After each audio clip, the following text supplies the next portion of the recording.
ত্রয়োদশ জাতীয় সংসদের সংরক্ষিত নারী আসনের ৪৯ সংসদ সদস্য শপথ নিয়েছেন। রবিবার রাত ৯টায় সংসদ ভবনে তাদের শপথ বাক্য পাঠ করান স্পিকার হাফিজউদ্দিন আহমদ।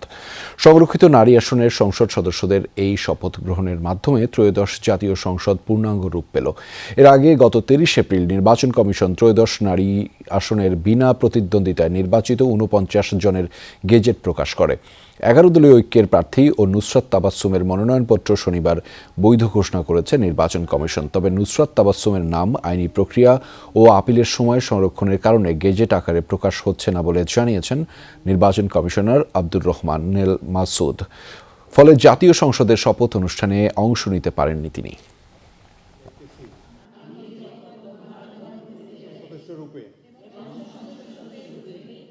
আমার কর্তব্য পালনকে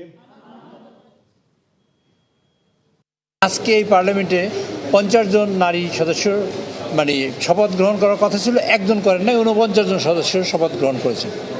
আর একজন যিনি করেন নাই তিনি সময় মতো কাগজপত্র জমা দিতে না পারার কারণে তাকে কোর্টে যেতে হয়েছে এবং কোর্ট তার পক্ষে রায় দিয়েছে, কিন্তু গেজেট হইতে দেরি হওয়ার কারণে তিনি আজকে শপথ নিতে পারেন নাই, অথবা কাল পরশু শপথ নেবেন।